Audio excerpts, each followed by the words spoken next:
बच्चों, half yearly examination एक दो दिन में सर पे है। इतना बड़ा सिलेबस है, आपके दिमाग में यही चल रहा है कहां से शुरू करूं, कहां खत्म करूं। बिल्कुल टेंशन मुक्त हो जाइए। 100 मिनट के अंदर, जी हां सही सुन रहे हैं, 100 मिनट के अंदर मैं चैप्टर 1 to 8 आपका पूरा पूरा रिवाइज करा दूंगा, जिससे आप बहुत ज्यादा कॉन्फिडेंट महसूस करेंगे और जो चिंता है वो रहेगी नहीं। पास फेल की चिंता से आप मुक्त हो जाएंगे। तो जम कर बैठिए, शुरू से अंत तक 100 मिनट मुझे दीजिए और हर टॉपिक को क्लैरिटी से रिवाइज कीजिए और समझिए, जिससे आपका काम बन जाए। Welcome to Arvind academy. मैं हूं अरविंद सर। मुझे 25 साल से ज्यादा का टीचिंग एक्सपीरियंस है, इसीलिए मैं बोलता हूं easy physics with Arvind sir. तो अरविंद एकेडमी चैनल को सब्सक्राइब करना मत भूलिएगा। और कई बच्चे कहते हैं जो आप पढ़ा रहे हैं उसका पीडीएफ उनको मिल जाए तो और आसान होती है। बिल्कुल मिल जाएगा। आप अरविंद एकेडमी ऐप को डाउनलोड कर लीजिए, लिंक डिस्क्रिप्शन में मिलेगा। डाउनलोड करने के बाद स्टोर सेक्शन में आइएगा और वहां पर आपको क्लास 12 फ्री पीडीएफ मिलेगी। इसके अंदर जितनी भी पीडीएफ है अनलॉक है, क्लिक करेंगे तो डाउनलोड हो जाएगी। डाउनलोड करके अपनी पढ़ाई के लिए इस्तेमाल कीजिए, औरों से कई कदम आगे हो जाइए। चलिए वीडियो को शुरू करते हैं बिना देर किए। 100 मिनट के अंदर चैप्टर 1 to 8 पूरा फिनिश करते हैं। तो करते हैं स्टार्ट। आगे बढ़ा दीजिए, पढ़ाई शुरू करते हैं। जो बेसिक प्रॉपर्टी होती है चार्ज की, वो बेसिकली 3 है: एडिटिविटी, क्वांटाइजेशन और कंजर्वेशन। क्या क्या होती है ये प्रॉपर्टी, आइए देखते हैं। एडिटिविटी का मतलब होता है कि चार्जेस को विद साइन, विद पॉजिटिव और नेगेटिव चार्जेस के साथ आप जोड़ सकते हैं। जो भी नेट चार्ज आएगा प्लस माइनस के साथ प्लस और माइनस चार्ज विद साइन जुड़ के आने वाला है, तो ये एडिटिविटी हो गई। क्वांटाइजेशन ऑफ चार्ज का मतलब होता है जो आप चार्ज लेते या देते हैं वो इलेक्ट्रॉन के चार्ज के इंटीग्रल मल्टीपल के फॉर्म में होता है। 1 इलेक्ट्रॉन, 2 इलेक्ट्रॉन, 10 इलेक्ट्रॉन, 100 इलेक्ट्रॉन, आधा इलेक्ट्रॉन, सवा या पौन इलेक्ट्रॉन आप नहीं दे पाएंगे। तो इलेक्ट्रॉन के इंटीग्रल मल्टीपल के फॉर्म में आप चार्जेस को लेते या देते हैं, इसे ही बोलते हैं क्वांटाइजेशन ऑफ चार्ज। और अगर आपका कोई एक आइसोलेटेड सिस्टम है तो वहां पर ना चार्ज आप डिस्ट्रॉय कर सकते हैं, ना आप चार्जेस को पैदा कर सकते हैं। नेट चार्ज की मैं यहां पर बात कर रहा हूं। अब कूलॉम्स लॉ की बात करते हैं तो कूलॉम लॉ क्या बताता है कि दो चार्जेस के बीच में कितना फोर्स लग रहा है। तो ये देखिए, F = 1/4πε0 Q1 Q2 R²। ये फॉर्मूला आपको मालूम है, इसको पकड़ के रखिएगा। कांस्टेंट की वैल्यू भी आपको याद होनी चाहिए। ये इसके बाद बात करते हैं परमिटिविटी। तो यहां पर ये जो परमिटिविटी क्या होता है, मीडियम की प्रॉपर्टी होती है और ये डिसाइडिंग फैक्टर होता है कि कितना फोर्स एक चार्ज दूसरे चार्ज पे लगाने वाला है। ये जो एप्सिलॉन नॉट लिखा हुआ है ये आपकी परमिटिविटी ऑफ फ्री स्पेस है। इस वैल्यू को आप याद कर लीजिएगा, जगह जगह इसकी आवश्यकता और जरूरत आपको पड़ने वाली है। उसके बाद आता है डाइलेक्ट्रिक कांस्टेंट या रिलेटिव परमिटिविटी। तो रिलेटिव परमिटिविटी क्या होती है, जिसे एप्सिलॉन आर या के से आप शो करते हैं, which is F vacuum upon F medium. यानी जो फोर्स वैक्यूम में लग रहा है उसको आप जो फोर्स मीडियम में लग रहा है उससे डिवाइड कर देंगे तो आपको रिलेटिव परमिटिविटी मिल जाएगी, जिसे डाइलेक्ट्रिक कांस्टेंट भी कहा जाता है। इस छोटे से फॉर्मूले पे कई सवाल आपसे पूछे जाते रहे हैं। इलेक्ट्रिक फील्ड की बात करें तो भाई इलेक्ट्रिक फील्ड क्या होता है, एक चार्ज जो होता है सोर्स चार्ज, वो अपने आसपास एक सराउंडिंग में इलेक्ट्रिक फील्ड डेवलप कर देता है। उसको मेजर कैसे करते हैं, E = F/Q0। Per unit positive charge को जितना फोर्स फील होता है उसे ही इलेक्ट्रिक फील्ड इंटेंसिटी बोला जाता है। तो E = F/Q0। अब जो एक सिंगल चार्ज होता है ना, यूनिट चार्ज कह लीजिए, सोर्स चार्ज कह लीजिए, वो कितना इलेक्ट्रिक फील्ड बना रहा है r डिस्टेंस दूर, वो इस फॉर्मूले से निकालते हैं। E = 1/4πε0 Q/r²। ये फॉर्मूला है, या ध्यान रखिएगा। पॉइंट चार्ज के लिए जो इलेक्ट्रिक फील्ड होती है 1/r² के प्रोपोर्शनल होती है बेटा। आगे इलेक्ट्रिक फील्ड लाइन की बात करते हैं। तो इलेक्ट्रिक लाइन ऑफ फोर्स क्या होती है, अगर हम यूनिट पॉजिटिव चार्ज को किसी इलेक्ट्रिक फील्ड में छोड़ दें तो वो जो पाथ फॉलो करना चाहता है उसे ही हम ड्रॉ कर दें, वो इलेक्ट्रिक फील्ड लाइंस कहलाती हैं। अब इलेक्ट्रिक फील्ड लाइंस क्या होती है, माइकल फैराडे का कॉन्सेप्ट है, ये इमेजिनरी कॉन्सेप्ट है और ये इसलिए बनाया गया था कि ग्राफिकली आसानी से बातों को समझाया जा सके। इसकी कई प्रॉपर्टीज हैं, जैसा आपको मालूम होगा, जस्ट मैं याद दिला देता हूं। ये कॉन्टिन्यूअस और स्मूथ कर्व देती हैं, पॉजिटिव चार्ज से शुरू होती है, नेगेटिव पे एंड कर जाती है, क्लोज लूप का फॉर्मेशन नहीं करती। किसी भी जो इलेक्ट्रिक फील्ड लाइन है किसी पॉइंट पर अगर टेंजेंट ड्रॉ कर देंगे तो इलेक्ट्रिक फील्ड का डायरेक्शन मिल जाएगा आपको। और साथ में ये हमेशा जो कंडक्टर होता है उसके सरफेस से परपेंडिकुलरली निकलती हैं और एंड भी होती हैं। साथ में कभी भी ये दो आपस में इंटरसेक्ट नहीं करती। किसी कंडक्टर के अंदर इलेक्ट्रिक फील्ड लाइंस नहीं मिलती हैं आपको। तो कंडक्टर के अंदर इलेक्ट्रिक फील्ड लाइंस 0 होंगी, इसका भी ध्यान रखिएगा। इलेक्ट्रिक डायपोल की बात करते हैं। Two charges, two equal and opposite charges separated by a small distance is known as a dipole. अभी डाइपोल हमारे नेचर में बहुत मिलते हैं, तो इसकी डाइपोल स्ट्रेंथ, ये डाइपोल मोमेंट है, डाइपोल मोमेंट का मतलब है कि इस डाइपोल की स्ट्रेंथ को नापने के लिए डाइपोल मोमेंट यूज किया जाता है। Q इंटू 2L, Q इन दोनों में से लिया गया एक चार्ज और उनके बीच का सेपरेशन या लेंथ ऑफ द डाइपोल, इसको Q इंटू 2L लिखते हैं। ये एक वेक्टर क्वांटिटी होती है, इसका डायरेक्शन जो होता है वो माइनस Q से प्लस Q की तरफ होता है। This is the direction of dipole moment. अब इलेक्ट्रिक एक्सियल पोजीशन पे, जो डाइपोल की एक्सियल पोजीशन पे कितना इलेक्ट्रिक फील्ड होता है, तो 1/4 pi epsilon not 2p upon r cube, short dipole के लिए इतना इलेक्ट्रिक फील्ड आपको मिलेगा। अगर मैं बात करूं इक्वेटोरियल पॉइंट पर, तो इक्वेटोरियल पॉइंट पर 1/4 pi epsilon not p upon r cube, ये इलेक्ट्रिक फील्ड मिलता है इक्वेटोरियल पॉइंट के ऊपर। ध्यान रखिएगा, इक्वेटोरियल में जो इलेक्ट्रिक फील्ड होता है और जो डाइपोल मोमेंट दोनों अपोजिट डायरेक्शन में होते हैं, और जो एक्सियल पॉइंट पर मिलता है उसमें दोनों सेम डायरेक्शन में होते हैं। इस बात को जरूर पकड़ के रखिएगा। Torque on a dipole in uniform electric field, एक यूनिफॉर्म इलेक्ट्रिक फील्ड में टॉर्क कितना लगता है, तो टॉर्क की वैल्यू होती है P sin थीटा, या वेक्टर फॉर्म में लिखेंगे तो P क्रॉस E। इस फॉर्मूले को याद रखिए। टाउ मैक्सिमम कितना हो जाएगा, P इंटू E के बराबर। दिस इज द टाउ, कि भाई एक dipole electric field uniform electric field में रखा है तो कितना टॉर्क एक्सपीरियंस कर रहा है। इलेक्ट्रिक फ्लक्स की बात करते हैं, तो इलेक्ट्रिक फ्लक्स का सिंपल मतलब है कि number of electric field line passing normally through that area. तो एक एरिया से जितने number of electric field line जो उससे नॉर्मली पास करती हैं, उनकी संख्या को हम बोलते हैं फ्लक्स। उसका फॉर्मूला होता है phi equal to E dot S या ES cos थीटा। इसको याद रखिएगा, कई जगह इस्तेमाल होगा। अगला आता है गॉस थ्योरम। तो गॉस थ्योरम ये बताता है कि किसी भी क्लोज सरफेस से नेट फ्लक्स कितना निकल रहा है, उसको मैथमेटिकली इसलिए लिखते हैं phi equal to E dot ds equal to Q inside upon epsilon not. Q inside का मतलब है कि जो भी आपने क्लोज सरफेस ली है उसके अंदर नेट चार्ज कितना है upon epsilon not, upon epsilon not. तो फ्लक्स नेट कितना हो गया, Q inside upon epsilon not. ये बड़ा बढ़िया गॉस थ्योरम है, इसके आप जरूर याद रखिएगा, पूछा बहुत जाता है। ये हमेशा क्लोज सरफेस के लिए ही वैलिड होता है। किसी भी तरह की क्लोज सरफेस हो, टेढ़ी मेढ़ी सीधी आड़ी तिरछी, क्लोज्ड होनी चाहिए बस, और सबके लिए वैलिड होने वाला है। अब देखिए, electric field due to a infinitely long charge wire, एक इनफाइनाइटली लॉन्ग चार्ज वायर है, वो अपने से परपेंडिकुलर r डिस्टेंस दूर कितना इलेक्ट्रिक फील्ड बनाने वाला है। तो E is equal to lambda upon 2 pi epsilon not into r, ये इलेक्ट्रिक फील्ड की वैल्यू होती है। और ये graph is also very important, E versus r। ये लैम्डा क्या है, लीनियर चार्ज डेंसिटी या चार्ज पर यूनिट लेंथ। इस तरह का रेक्टेंगुलर हाइपरबोला बनता है जो ग्राफ देख रहे हैं। इस ग्राफ को भी याद करिएगा, आपके एग्जाम में ये पूछा जाता है। दूसरी बात जो गॉस लॉ के एप्लीकेशन में आती है कि एक इनफाइनाइटली प्लेन शीट है यूनिफॉर्मली चार्ज, इससे r डिस्टेंस दूर कितना इलेक्ट्रिक फील्ड होगा। तो इलेक्ट्रिक फील्ड की वैल्यू होती है sigma upon 2 epsilon not. Sigma क्या है, एरियल चार्ज डेंसिटी, या कह लीजिए कि चार्ज पर यूनिट एरिया। तो सिग्मा अपॉन 2 एप्सिलॉन नॉट।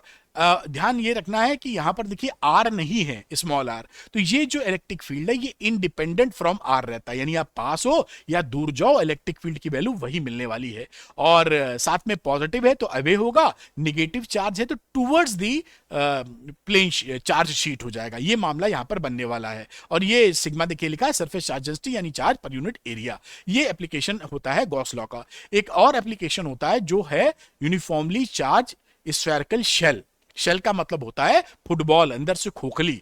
तो वहां पर ये यूनिफॉर्मली चार्ज है, तो इससे बाहर सरफेस पे और अंदर कितना इलेक्ट्रिक फील्ड होगा इसकी बात की जाए तो आउटसाइड, यानी जब स्मॉल आर का मतलब है जो डिस्टेंस सेंटर से ले रहे हो, और कैपिटल आर का मतलब है रेडियस, तो ये इसकी वैल्यू होती है जब आउटसाइड की बात करते हो small R is greater than capital R, तो 1/4 pi epsilon not Q upon R square. Q है जो इस पे चार्ज आपने दिया है, साथ में सरफेस पे तो स्मॉल आर की जगह कैपिटल आर आप चेंज कर दीजिए, E is equal to 1/4 pi epsilon not Q upon R square. और इनसाइड बात की जाए, दिस इज वेरी इंपॉर्टेंट, तो electric field inside the conductor will be zero. ऐसा ग्राफ बनता है, ये इनसाइड की कहानी है, इलेक्ट्रिक फील्ड देखिए जीरो बना है, और इसके बाहर E is proportional to Q upon R square.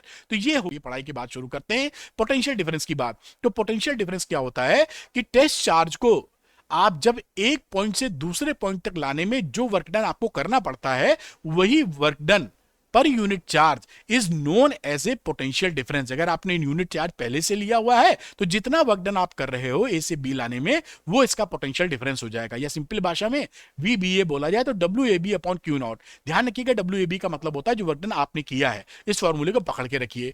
दूसरा आता है electric potential due to a point charge. एक पॉइंट चार्ज है Q, ये अपने से R डिस्टेंस दूर पर कितना पोटेंशियल बनाएगा, तो V is equal to 1/4πε Q/R होता है। ये इसको पकड़ के रखिएगा। ध्यान रखिएगा पोटेंशियल या पोटेंशियल डिफरेंस एक स्केलर क्वांटिटी होती है, इसका कोई डायरेक्शन नहीं होता, प्लस माइनस हो सकता है। इसमें Q की वैल्यू डालोगे विथ चार्ज प्लस या माइनस के साथ आप डालने वाले हो। अब electric potential at N axial point of A dipole, dipole के एक्सियल पॉइंट पे जो पोटेंशियल डिफरेंस होता है शॉर्ट डायपोल के लिए 1/4πε0 P/R² हो जाएगा। ये एक्सियल पोजीशन की बात कर रहा हूं, डायरेक्शन इसमें होता नहीं। इक्वेटोरियल पोजीशन की बात करें तो जो आपका V इक्वेटोरियल बनेगा वो 0 बनता है इलेक्ट्रिक डायपोल के लिए। इक्वेटोरियल पोजीशन पे जो बनेगा आपका पोटेंशियल डिफरेंस या पोटेंशियल।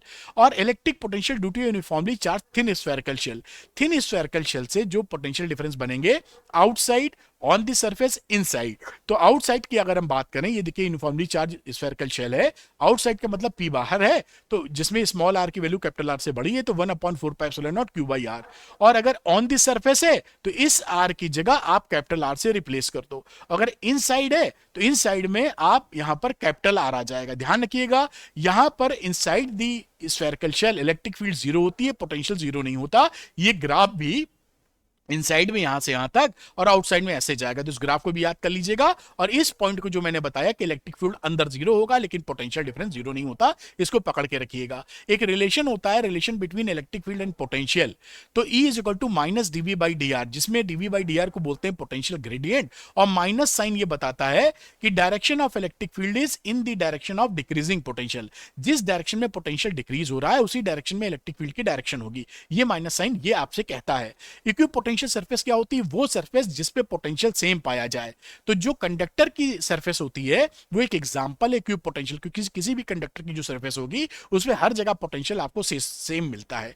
अब एक प्रॉपर्टीज जो होती है इक्विपोटेंशियल सरफेस की क्या होती है कि इसमें इस सरफेस पे एक पॉइंट से दूसरे पॉइंट तक अगर आप ले जाते हैं तो कोई चार्ज को ले जाते हैं तो कोई वर्क डन नहीं करना पड़ता। हमेशा इलेक्ट्रिक फील्ड इक्विपोटेंशियल सरफेस के परपेंडिकुलर डायरेक्शन में होता है, और इक्विपोटेंशियल सरफेस वहां पास पास होती है जहां इलेक्ट्रिक फील्ड स्ट्रांग हो, और साथ में वहां दूर दूर होती है जहां पर इलेक्ट्रिक फील्ड वीक हो। साथ में इंटरसेक्शन नहीं होता इक्विपोटेंशियल सरफेसेस का, दो इक्विपोटेंशियल सरफेस आपस में इंटरसेक्ट नहीं करती। इलेक्ट्रिकल पोटेंशियल एनर्जी क्या होता है कि जब हम किन्हीं चार्जेस को, मान लीजिए दो चार्ज सिस्टम है, दो चार्जेस को या दो से ज्यादा चार्जेस को इंफिनिटी से वहां तक लाकर इकट्ठा करने में, असेंबली करने में जो वर्क डन करते हैं वही उसकी पोटेंशियल एनर्जी होती है, जिसे इलेक्ट्रिक पोटेंशियल एनर्जी बोल देते हैं। 2 पॉइंट चार्ज के लिए ये फॉर्मूला हो जाएगा और 3 के लिए मैंने लिख रखा ये फॉर्मूला हो जाएगा। मुद्दा समझे रहिएगा, इंफिनिटी से असेंबल इकट्ठा करने में जो आपको वर्क डन करना पड़ रहा है वही कहलाता है इसकी पोटेंशियल एनर्जी।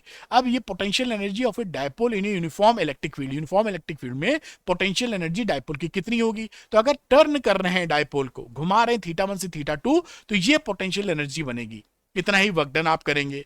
और साथ में अगर नॉर्मल बात की जाए कितनी पोटेंशियल एनर्जी होगी, तो U की वैल्यू होगी -P.E या -Pe cos थीटा। तो -Pe cos theta is the potential energy of the dipole in an uniform electric field. बहुत बढ़िया। अब आगे बात करते हैं behaviour of conductor in electrostatic field. Electrostatic field में जो बिहेवियर होता है कंडक्टर का वह कैसा होता है? तो electric field inside the conductor 0 होता है, कंडक्टर के अंदर इलेक्ट्रिक फील्ड 0 मिलेगा, और आउटसाइड जो इलेक्ट्रिक फील्ड होता है वो सरफेस से परपेंडिकुलर होता है बेटा। नेट चार्ज जो होता है इनसाइड द कंडक्टर 0 होगा, जो भी चार्ज आप देंगे कंडक्टर की सरफेस पे आ जाएगा। पोटेंशियल उसकी सरफेस पे कांस्टेंट होता है, और E प्रोपोर्शनल होता है सरफेस चार्ज डेंसिटी के, जैसा मैंने यहां लिख रखा है। और इनसाइड द कंडक्टर आपका इलेक्ट्रिक फील्ड 0 होगा अगर कोई कैविटी फॉर्मेशन हो रहा है। और एक फॉर्मूला बड़ा इंपॉर्टेंट है यहाँ पे, K dielectric constant is equal to 1/psi susceptibility के बीच का रिलेशनशिप होता है, तो K is equal to 1/psi याद रखिएगा। Electrical capacitance of a conductor, जो कैपेसिटेंस की डेफिनेशन होती है C is equal to Q/V, इसको याद रखिएगा। कई बच्चे कंफ्यूज करते हैं Q बढ़ाने पे C बढ़ेगा, तो Q बढ़ाने पे C नहीं बढ़ता, Q बढ़ाते हो तो V भी बढ़ जाता है, इसलिए Q या V बढ़ाने घटाने से C चेंज नहीं होता।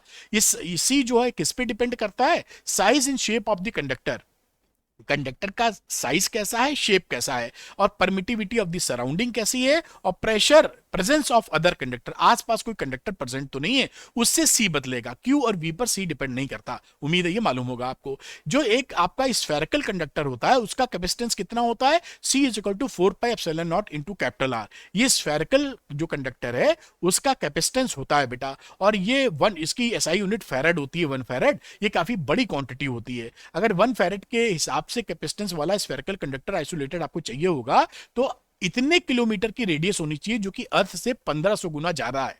कहने का मतलब है कि 1 farad is a quite huge quantity. तो प्रैक्टिकल जो क्वांटिटीज है वो माइक्रो फैराड या पिको फैराड है कैपेसिटेंस का, ये याद रखिएगा बेटा। साथ में पैरेलल प्लेट जो कैपेसिटर होता है उसका जो कैपेसिटेंस होता है वो एप्सिलॉन नॉट ए अपॉन डी होता है। और इस पैरेलल प्लेट कैपेसिटर के अंदर अगर डायलेक्ट्रिक कांस्टेंट आप भर देते हैं, जो कि जिसका डायलेक्ट्रिक कांस्टेंट के है, तो कैपेसिटेंस के टाइम्स हो जाता है। तो के एप्सिलॉन नॉट ए अपॉन डी, ये हो जाएगा कैपेसिटेंस विद डायलेक्ट्रिक बेटा। अब देखिए कैपेसिटेंस सीरीज और पैरेलल में कैसे जुड़ते हैं। सीरीज कॉम्बिनेशन में अगर ये कैपेसिटर्स जोड़े गए हैं तो 1 upon C equivalent equal to 1 upon C one plus 1 upon C two से जुड़ जाएंगे। पैरेलल में है तो सी इक्विवेलेंट हो जाएगा C one plus C two and so on. तो इस सीरीज, पैरेलल और सीरीज का फॉर्मूला जरूर याद रखिए। एनर्जी की बात करें तो energy is stored in the capacitor, इस पे न्यूमेरिकल भी आते हैं, हाफ सी वी स्क्वायर के बराबर होगा, या हाफ क्यू स्क्वायर अपॉन सी, या हाफ क्यू वी के बराबर। ध्यान रखिएगा चाहे सीरीज कॉम्बिनेशन हो चाहे पैरेलल कॉम्बिनेशन हो, एनर्जी सिंपली ऐड हो जाती है, इसमें कोई तिकड़म नहीं होती, एनर्जी हमेशा ऐड होगी, ये ध्यान रखिएगा आप। और ये capacitance with partially field dielectric है। अब जो कैपेसिटेंस होगा पार्शियली फिल्ड का मतलब होता है पूरा डायलेक्ट्रिक नहीं भरा है, इसके बीच का सेपरेशन डी था, और डायलेक्ट्रिक जो आपने डाला उसकी चौड़ाई केवल टी है, जो कि छोटी है। यहां पर T is smaller than D है, तो ये पार्शियली फिल्ड कैपेसिटर हो जाता है, या पार्शियली फिल्ड डायलेक्ट्रिक बोल देते हैं। इसका फॉर्मूला याद होना चाहिए, सवाल न्यूमेरिकल सब बनते हैं। C is equal to epsilon naught A D minus T plus T by K. और अगर ये डायलेक्ट्रिक की जगह कोई कंडक्टर डाला जाएगा तो के की वैल्यू इंफिनिटी पुट कर दीजिएगा इसके अंदर। ये फॉर्मूला आपको ध्यान रखना चाहिए। ये रहा आपका ओम्स लॉ। ओम्स लॉ क्या होता है, V is proportional to I। जब आप V और I के अंदर ग्राफ खींचते हैं तो वो स्ट्रेट लाइन होना चाहिए और ओरिजिन से पास होना चाहिए। तो ऐसे यही ओम्स लॉ है। अगर ये ग्राफ स्ट्रेट लाइन और ओरिजिन से पास हो रहा है तो हम करेंगे कि ये जो मटेरियल है वो ओम्स लॉ को फॉलो कर रहा है। और दूसरी बात कि फैक्टर अफेक्टिंग दी रेजिस्टेंस की बात करें तो आर को जो अफेक्ट करते हैं वो रेजिस्टिविटी है ऑफ द मटेरियल, और ये लेंथ है, और ये एरिया ऑफ क्रॉस सेक्शन है। तो R equal to rho L by A. इस पे भी सवाल आपसे पूछे जाते हैं, इसको भी तैयार करके रखिएगा। एक दूसरी पॉइंट होता है या जो आपके लिए ध्यान रखने वाली बात है करंट डेंसिटी, तो वो J is equal to I by A होता है। करंट डेंसिटी एक वेक्टर क्वांटिटी होती है और इसका जो डायरेक्शन होता है वो मोशन ऑफ पॉजिटिव चार्ज की तरफ होता है। तो करंट डेंसिटी भी पकड़ के रखिएगा, कई जगह इसका इस्तेमाल होगा। जहां पे वेक्टर फॉर्म ऑफ लॉ की बात करते हैं वहां भी इसका इस्तेमाल होगा। तो J is equal to I by A vector quantity है। अब वेक्टर फॉर्म में देखिए, एक तो स्केलर फॉर्म होता है जहां पे V is proportional to I कहते हैं ओम्स लॉ के लिए। दूसरा एक वेक्टर फॉर्म होता है जिसे E is equal to rho J या J is equal to sigma into E. Rho resistivity है और ये कंडक्टिविटी है। इसको भी याद करके रखिए, आपके एग्जाम में पूछ लेते हैं, लिखने को बोल देते हैं, तो आपकी तैयारी होनी चाहिए। ओमिक रेजिस्टेंस क्या होते हैं? ओमिक रेजिस्टेंस वो होते हैं जो ओम्स लॉ फॉलो करें, यानी उनके बीच में जब ग्राफ खींचेंगे V और I के बीच में तो स्ट्रेट लाइन होगा और ओरिजिन से पास होगा, तो वो ओम्स लॉ फॉलो कर रहे होंगे। जो मटेरियल्स ओम्स लॉ फॉलो नहीं करते उनको नॉन ओमिक रेजिस्टेंस बोलते हैं। तो उसके आप V और I के बीच में जब ग्राफ बनाएंगे तो वो straight line passing through origin नहीं होगा। इसके अलावा जैसा भी ग्राफ मिल जाएगा वो नॉन ओमिक रेजिस्टेंस का ग्राफ मिल जाएगा। तो नॉन ओमिक रेजिस्टेंस क्या हुए? जो ओम्स लॉ फॉलो नहीं करते हैं। अब आती है ड्रिफ्ट वेलोसिटी की बात। जब भी किसी भी कंडक्टर को आप एक्सटर्नल इलेक्ट्रिक फील्ड में रखते हैं तो उसके जो इलेक्ट्रॉन होते हैं इलेक्ट्रिक फील्ड की विपरीत दिशा में एक यूनिफॉर्म वेलोसिटी से मूव करने लगते हैं, उसी को बोलते हैं ड्रिफ्ट वेलोसिटी। तो वीडी हो गया माइनस ई टाउ अपॉन एम। ये ड्रिफ्ट वेलोसिटी है वीडी, टाउ है रिलैक्सेशन टाइम। रिलैक्सेशन टाइम का मतलब होता है दो लगातार टक्करों के बीच में जो एवरेज टाइम लगता है उसे बोलते हैं रिलैक्सेशन टाइम बेटा। अब ये इंपॉर्टेंट फॉर्मूला है आपके एग्जाम में, न्यूमेरिकल के लिए भी इंपॉर्टेंट है। I is equal to N E A V D, current और ड्रिफ्ट वेलोसिटी के बीच में रिलेशनशिप एस्टेब्लिश करता है। इस फॉर्मूले को पकड़ के रखिएगा। ये ध्यान रखिएगा कि n क्या होता है, यहां पर होता है number of electron per unit volume, तो ये इलेक्ट्रॉन डेंसिटी बेसिकली होता है। तो इसको पकड़ के जरूर रखिएगा, बच्चे कंफ्यूज हो जाते हैं। ये वेक्टर फॉर्म के अंदर है, J is equal to N E V D, इसी ए को आई के नीचे कर दीजिए, ये फॉर्म आपको मिल जाएगा। टेम्परेचर डिपेंडेंस ऑफ रेजिस्टिविटी, ये रेजिस्टिविटी है, जो कि रेजिस्टेंस तो लेंथ और एरिया ऑफ क्रॉस सेक्शन पे डिपेंड करता है, जबकि जो रेजिस्टिविटी होती है वो लेंथ और एरिया ऑफ क्रॉस सेक्शन पे डिपेंड नहीं करती, वो टेम्परेचर और मटेरियल पे डिपेंड करती है। तो यहां मेटल्स में क्या होता है, जब आप टेम्परेचर को बढ़ाते हैं तो रेजिस्टिविटी बढ़ जाती है, और स्पेशल देखिए सेमीकंडक्टर में जब टेम्परेचर को आप बढ़ाएंगे तो आपकी रेजिस्टिविटी घट जाती है, और इलेक्ट्रोलाइट्स में टेम्परेचर बढ़ाने पर रेजिस्टिविटी फिर से घट जाती है। तो इस बात को याद रखिए, सवालों में पूछा जाता है आजकल। और ये इसका कनेक्टिंग पॉइंट है कि टेम्परेचर बढ़ाने पे किस तरह से रेजिस्टिविटी बढ़ती है। तो rho equal to rho naught 1 plus alpha T minus T naught, और इसे अल्फा को बोलते हैं कोफिशिएंट ऑफ रेजिस्टिविटी, और एसआई यूनिट होता है पर डिग्री सेंटीग्रेड बेटा। अब हीटिंग इफेक्ट ऑफ करंट क्या होता है, जब किसी कंडक्टर में करंट फ्लो हो रही होती है तो करंट के फ्लो होने से इलेक्ट्रॉन के कोलिजन्स होते हैं और वहां पे हीट पैदा हो जाती है। तो एच कितनी हीट पैदा होगी, जूल्स लॉ ऑफ हीटिंग बताता है H is equal to V I T के बराबर, या आई स्क्वायर आर टी या V square T upon R. इसको भी पकड़ के रखिए, जगह जगह इस्तेमाल होता है। Power consumption in a combination of appliances, अगर सीरीज कॉम्बिनेशन है तो पावर का फॉर्मूला 1 अपॉन पी से चलता है, 1 upon P is equal to 1 upon P one plus 1 upon P two. और अगर ये जो यहां पर पैरेलल कॉम्बिनेशन है तो पावर सिंपली ऐड हो जाती है, P is equal to P1 plus P2 plus P3, इसको भी पकड़ के रखा जाना चाहिए। इलेक्ट्रोमोटिव फोर्स की बात करते हैं तो इलेक्ट्रोमोटिव फोर्स क्या होता है कि एक सेल जब लगाते हो सेल के कॉन्टेक्स्ट में, तो एक जहां से इलेक्ट्रॉन स्टार्ट हुआ है चलना, घूम कर पूरे सर्किट में बाहर अंदर सब वहीं पहुंचने में, यूनिट पॉजिटिव चार्ज को मूव करने में, पूरे सर्किल को रोटेट करने में जितना हमें वर्क डन करना पड़ता है उसे बोलते हैं इलेक्ट्रोमोटिव फोर्स। तो ई की वैल्यू होती है W अपॉन क्यू, जितना भी वर्क डन लगेगा पूरा चक्कर लगा के यहां से घूम के वापस यहां तक आने में, उसको आप क्यू से डिवाइड कर दिए, पर unit charge is known as a electromotive force. अब जो सेल होता है उसमें डिस्चार्जिंग में ध्यान रखिएगा, डिस्चार्जिंग में हमेशा V E से कम होता है। V क्या है, पोटेंशियल डिफरेंस या टर्मिनल पोटेंशियल डिफरेंस, तो V is equal to E minus I R चलेगा। और अगर चार्जिंग हो रही है जैसे मोबाइल चार्ज करते हैं तो V is equal to E plus I R हो जाता है in case of charging of the cell. अब कॉम्बिनेशन ऑफ सेल्स की बात करें तो तीन तरह से कॉम्बिनेशन आप बनाते हैं, सीरीज कॉम्बिनेशन, पैरेलल कॉम्बिनेशन और मिक्स्ड कॉम्बिनेशन। अब सीरीज कॉम्बिनेशन में क्या होता है, जब सेल्स को आप लगाते हैं सीरीज कॉम्बिनेशन में तो इनका जो ईएमएफ होता है बेटा वो सिंपली ऐड हो जाता है E1 प्लस E2, है ना, और इनके बीच का जो इक्विवेलेंट रेजिस्टेंस आएगा वो R1 प्लस R2 हो जाएगा। तो ये सीरीज कॉम्बिनेशन की कहानी है। अब सीरीज कॉम्बिनेशन में मैक्सिमम करंट कैसे निकालते हैं, तो ये देखिए n आइडेंटिकल सेल लिए गए हैं जिससे सिचुएशन सीधी सादी या सिंपल है, इनको सीरीज कॉम्बिनेशन में जोड़ दिया गया है। तो जो मैक्सिमम करंट मिलती है वो Ne अपॉन R मिलती है, यानी एक सेल से जो करंट मिल रही थी E अपॉन R उससे लगभग n टाइम्स। तो Ne upon R is the maximum current. और कब मिलती है, जब हमारा एक्सटर्नल रेजिस्टेंस जो लोड है उसकी वैल्यू टोटल इंटरनल रेजिस्टेंस से ज्यादा हो। ये capital R is much much greater than NR। ये NR क्या है, टोटल इंटरनल रेजिस्टेंस। अब पैरेलल कॉम्बिनेशन की हम लोग बात करते हैं। पैरेलल कॉम्बिनेशन में देखिए लगाया है, ये ध्यान रखिएगा जब भी दो सेल की बात हो तो इस फॉर्मूले को यूज कीजिएगा, फटाफट जल्दी निकल आएगा। कि भाई अगर पूछे कि दो सेल हमने पैरेलल लगाए हैं, इसका इक्विवेलेंट ईएमएफ बताइए, तो E equivalent equal to E1 R2 plus E2 R1 upon R1 plus R2, बात खत्म।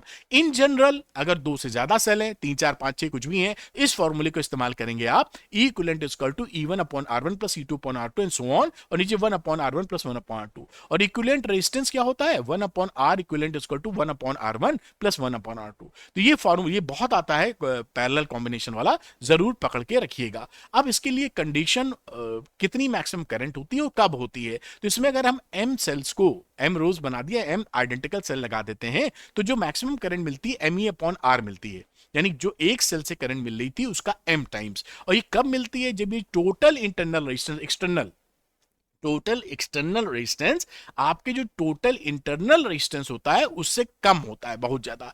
R बाई एन क्या है, टोटल इंटरनल रेजिस्टेंस, R क्या है, एक्सटर्नल लोड। जब external load R by n से काफी छोटा होगा तो मैक्सिमम करंट मिलेगी, और कितनी मिलेगी, इतनी मिलेगी। ये कंडीशन भी आपको बिल्कुल दिमाग में ठुसी होनी चाहिए। अब बात करते हैं मिक्स्ड कॉम्बिनेशन की, यानी कि सीरीज पैरेलल दोनों है। यहां पर N सेल्स लगाया गया एक सीरीज में और M रोज हैं ऐसी, तो N सेल सीरीज में M रोज यहां पे लगी, सारे के सारे सेल्स आइडेंटिकल इन नेचर हैं, एक जैसे हैं। तो यहां पर जो मैक्सिमम करंट आपको मिलती है वो Me अपॉन 2R होती है या Ne अपॉन 2 कैपिटल R होती है। इसको याद करके रखिएगा, कैपिटल R है एक्सटर्नल लोड और स्मॉल r है एक सेल का इंटरनल रेजिस्टेंस। और ये होता कब है, ये होता है जब एक्सटर्नल लोड इस R की वैल्यू टोटल इंटरनल रेजिस्टेंस के बराबर हो जाती है। तो ये कंडीशन भी आपको याद होनी चाहिए बेटा जी, और साथ में ये भी पता होना चाहिए कि कितनी मैक्सिमम करंट मिलने वाली है। ये मिक्स्ड कॉम्बिनेशन की कहानी हो गई। अब बात करते हैं किरचॉफ लॉ की। किरचॉफ के दो लॉ होते हैं, बड़े ही सरल हैं।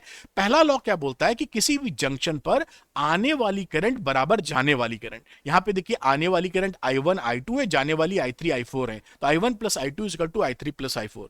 ये जो लॉ होता है ये कंजर्वेशन ऑफ चार्ज पर बेस्ड होता है ना। दूसरा लॉ होता है कि किसी भी क्लोज लूप में अगर आप चेंज इन पोटेंशियल डिफरेंस का एल्जेब्रिक सम कर दें तो उसकी वैल्यू जीरो होती है। ये किस पर बेस्ड होता है? ये based on conservation of energy पर बेस्ड है। तो पहला लॉ कंजर्वेशन ऑफ चार्ज पे बेस्ड है, दूसरा लॉ कंजर्वेशन ऑफ एनर्जी पर बेस्ड है। अब इसी का व्हीट स्टोन ब्रिज, ये जो व्हीट स्टोन ब्रिज होता है किस काम में आता है? किसी भी अननोन रेजिस्टेंस का resistance quickly and accurately measure कर लेते हैं। जब हम बोलते हैं कि ये व्हीट स्टोन ब्रिज बैलेंस्ड है तो ये इस गैल्वेनोमीटर आर्म में कोई करंट पास नहीं होगी, और ये इसकी कंडीशन होती है P upon Q equal to R by S। जब ऐसा होगा तो ये बैलेंस्ड व्हीट स्टोन कंडीशन होगी जहां पर VA और VB बराबर हो जाएगा।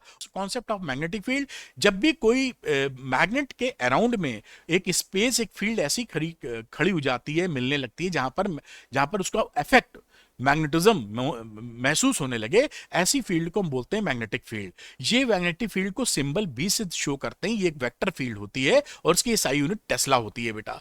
अब इसको देखते हुए क्या हुआ कि बायो-सावर्ट लॉ से आपने ये बताया कि एक करंट एलिमेंट क्या है? आइडियल। एक छोटा सा करंट एलिमेंट की वजह से कितना मैग्नेटिक फील्ड प्रोड्यूस होता है। तो अगर ये आइडियल छोटा सा करंट एलिमेंट है तो P पॉइंट पर, जो कि इससे R डिस्टेंस दूर है, थीटा एंगल पर है, कितना मैग्नेटिक फील्ड बनेगा?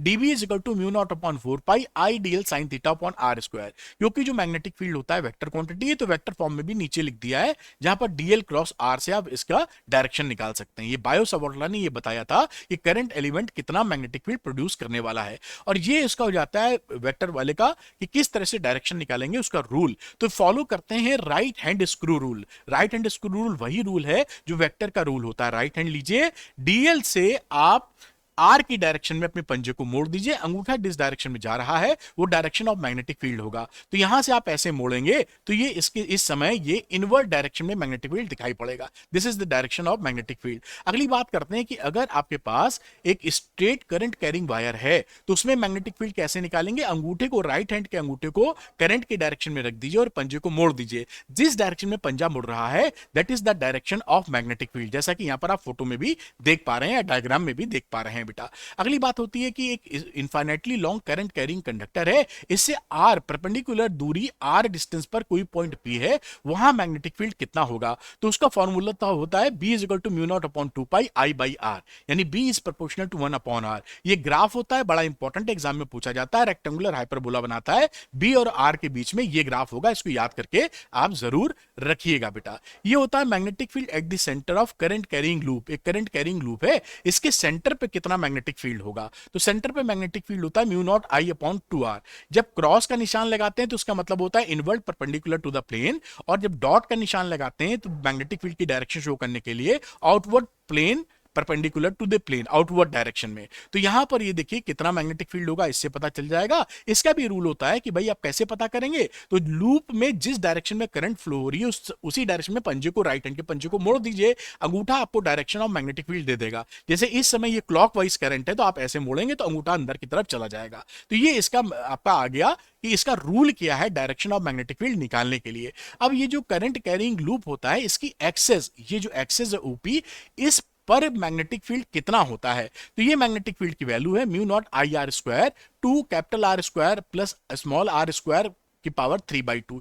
स्मॉल r है O से डिस्टेंस और कैपिटल R है इसका radius of the current carrying loop. Centre पे जो वैल्यू बनेगी वो mu naught NI upon 2R होगी, और बहुत दूर बनाएंगे तो mu naught NI capital R square upon 2R cube हो जाएगी।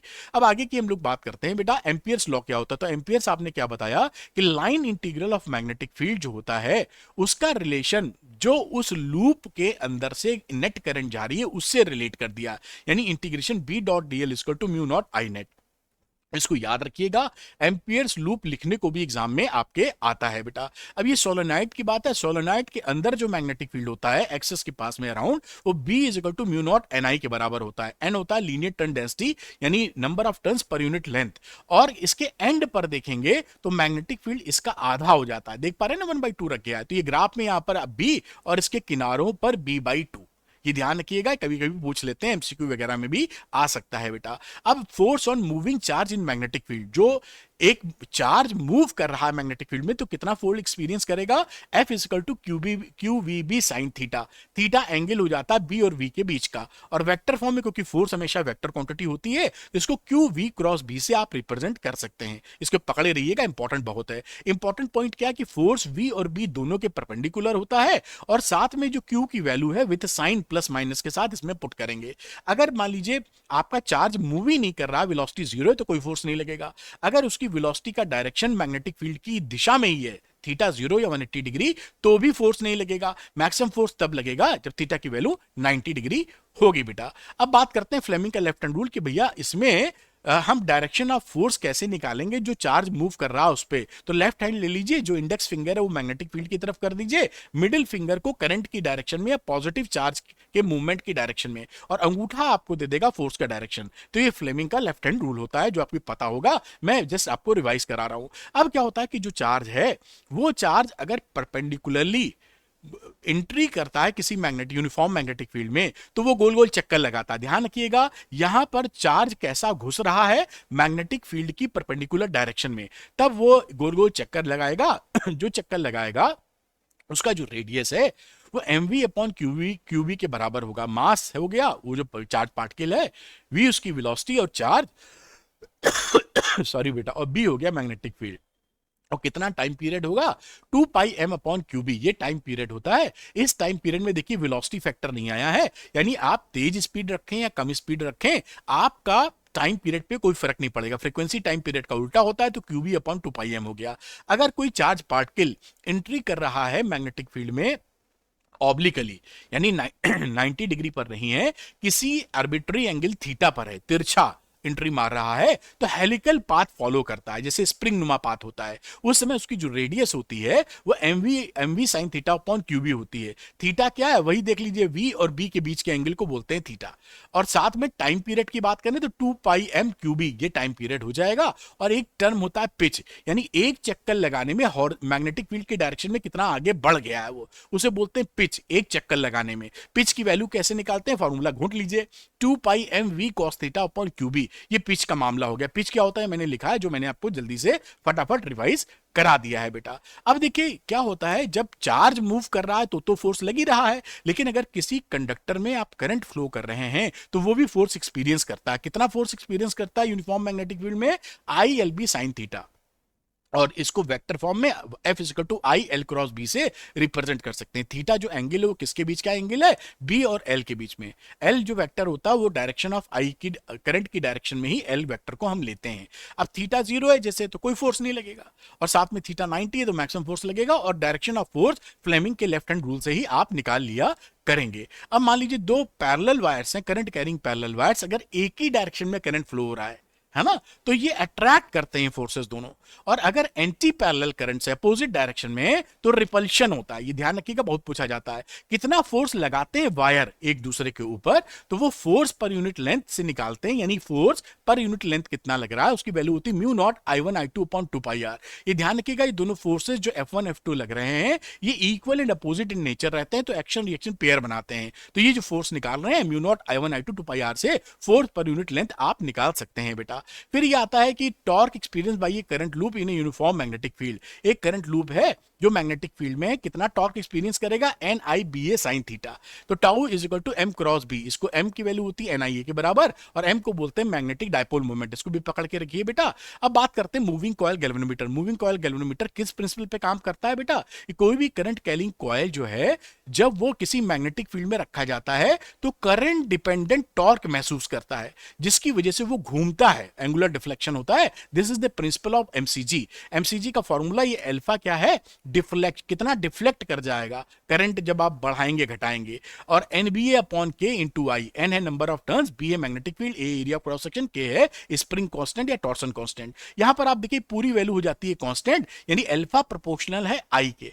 तो ये लीनियर डिपेंडेंसी है, ये एंगुलर डिफ्लेक्शन है, ये लीनियर डिपेंडेंसी है। तो इसकी स्केल जो होती है वो लीनियर स्केल होती है। लीनियर स्केल का मतलब एक खाना अगर 1 एम्पियर को रिप्रेजेंट कर रहा है तो 10 खाने 10 एम्पियर को रिप्रेजेंट करेंगे। इसको पकड़ के आप रखिए। फिर एमसीजी के अंदर सेंसिटिविटी की बात आती है। सेंसिटिविटी दो प्रकार की होती है, करंट सेंसिटिविटी और वोल्टेज सेंसिटिविटी। करंट सेंसिटिविटी का मतलब है कि यूनिट करंट के लिए कितना डिफ्लेक्शन होगा, तो alpha upon I which is NBA upon के। और वोल्टेज सेंसिटिविटी क्या होती है, यूनिट वोल्टेज बढ़ाने पर कितना डिफ्लेक्शन दे रहा है। तो अल्फा अपॉन वी को आई आर लिख सकते हैं, एनबीए अपॉन के आर, इसको याद करके रखिएगा, इंपॉर्टेंट है। V S equal to I S upon R, ये फॉर्मूला भी बड़ा इंपॉर्टेंट बन जाता है। फिर आता है कि भैया जो गैल्वेनोमीटर इसको अमीटर में कैसे चेंज करोगे। तो एक गैल्वेनोमीटर को अमीटर में चेंज करने के लिए जो शंट होता है, शंट क्या होता है, लो वैल्यू रेजिस्टेंस, इसको हम पैरेलल में लगा देते हैं गैल्वेनोमीटर के, और ये चेंज हो जाता है एमीटर के अंदर। एमीटर करंट नापने का काम करता है, बड़ी करंट नापने का काम एमीटर करता है। गैल्वेनोमीटर बड़ी करंट नहीं नाप पाएगा, लगाओगे तो जल के फूक जाएगा। तो यहां पर शंट की वैल्यू कितनी होनी चाहिए, I G upon I minus I G into G. ये आई क्या है, जिस रेंज का आपको मीटर बनाना है उसके लिए, जी क्या है, गैल्वेनोमीटर का रेजिस्टेंस। ये बात समझ में आ गई। आईजी की वैल्यू निकालेंगे तो एस अपॉन जी प्लस एस इंटू आई, और टोटल एमीटर का रेजिस्टेंस निकालोगे तो जी एस अपॉन जी प्लस एस, जो कि एस से काफी कम होता है। बढ़िया। अब इसी गैल्वेनोमीटर को अगर आप एमीटर में चेंज करना चाहो तो कैसे करोगे, हाई वैल्यू रेजिस्टेंस को इसके सीरीज में लगा देते हैं। अब अगर यहां पर Ig की वैल्यू है V upon R plus G, और कितने का रेजिस्टेंस लगाओ तो V upon I G minus जी।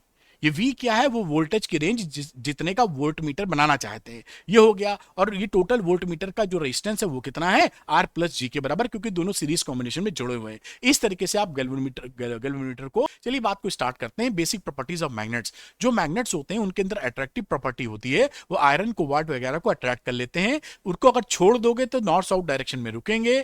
उनके लाइक पोल्स, एक जैसे पोल्स रिपेल करेंगे, अनलाइक अट्रैक्ट करते हैं। Magnetic force always exist in pair, north south हमेशा एक साथ मिलता है, अलग से नॉर्थ अलग से साउथ नहीं मिलेगा। और मैग्नेटिक इंडक्शन की प्रॉपर्टी होती है, अगर किसी मैग्नेटिक मटेरियल के साथ रख दोगे तो थोड़ी देर में वो मैग्नेटिक मटेरियल भी कुछ कुछ मैग्नेटिज्म प्राप्त कर लेता है। अच्छा, Coulomb's law of magnetic force क्या होता है कि दो मैग्नेटिक पोल्स के बीच में कितना फोर्स लगता है ये बताता है। तो Q mu naught upon 4 pi Q M one into Q M two upon R square.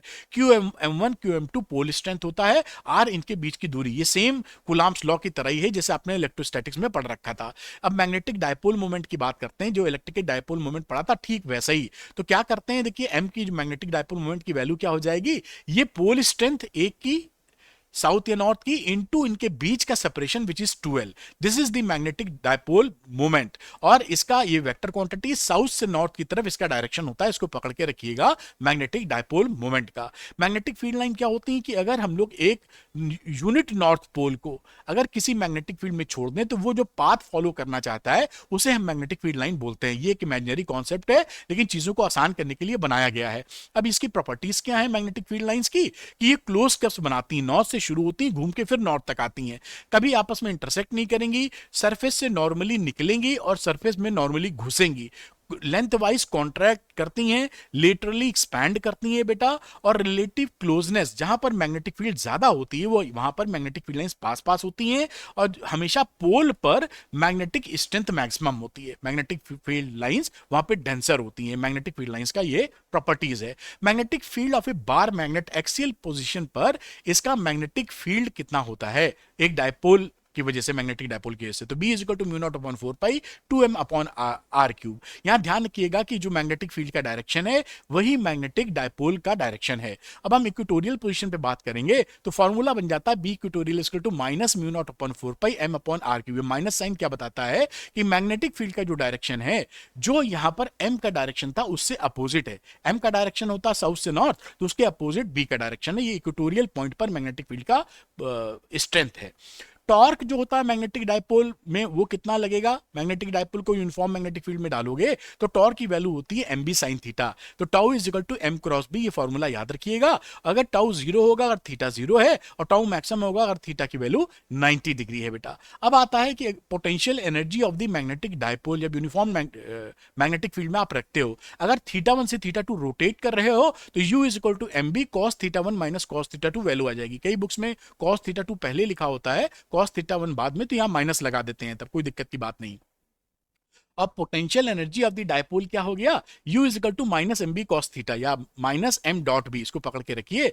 Stable equilibrium कब मिलता है, जब थीटा 0 हो, उस समय मिनिमम पोटेंशियल एनर्जी मिलती है, यानी m और b का डायरेक्शन सेम है, और थीटा 90 होगा तो पोटेंशियल एनर्जी 0 होती है, और थीटा अगर 180 डिग्री है यानी b और m दोनों अपोजिट डायरेक्शन में, तो अनस्टेबल इक्विलिब्रियम मिलता है, उस समय मैक्सिमम पोटेंशियल एनर्जी मिलती है आपको। ये बड़ा इंपॉर्टेंट पॉइंट है, आपसे पूछा बहुत जाता है। गॉस लॉ ऑफ मैग्नेटिज्म क्या है, किसी भी जो मैग्नेटिज्म वाली क्लोज सरफेस से अगर गॉस लॉ लगाओगे मैग्नेटिज्म के लिए, तो उसकी वैल्यू b डॉट ds की वैल्यू हमेशा 0 होती है। इसका मतलब होता है monopole does not exist. Monopole का मतलब अलग से नॉर्थ पोल या अलग से साउथ पोल आपको कभी नहीं मिलेगा, दोनों साथ ही मिलेंगे।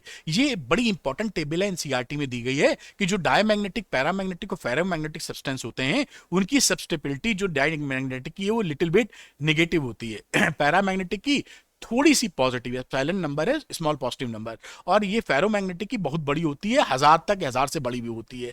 ये रिलेटिव परमेबिलिटी है, तो इसे बात करेंगे कि ये 0 1 के बीच आ जाएगी, ये 1 प्लस 1 से थोड़ी सी बड़ी, और ये 1 से काफी बड़ी वैल्यू हो जाएगी। ये म्यू की वैल्यू म्यू नॉट से छोटी, ये म्यू की वैल्यू म्यू नॉट से बड़ी, और म्यू की वैल्यू म्यू नॉट से काफी बड़ी। इसको याद कर लीजिएगा, वेरी वेरी इंपॉर्टेंट है, ठीक है।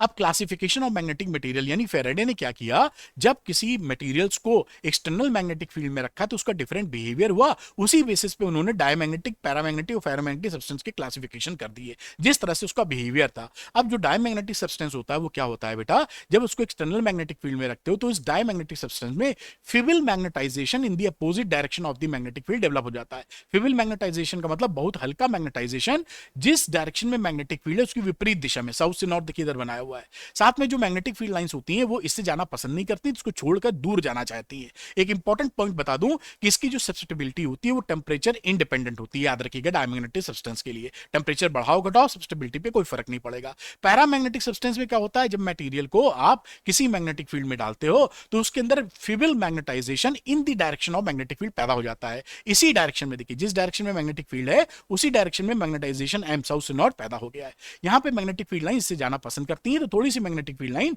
With respect to the vacuum आप अंदर से जा रही हैं। ये टेम्परेचर डिपेंडेंट होता है, क्यूरीज लॉ यहां पे लगता है, जैसा आपको दिखाई पड़ रहा है, टेम्परेचर बढ़ाने पर सब्स्टिबिलिटी घटनी शुरू हो जाती है।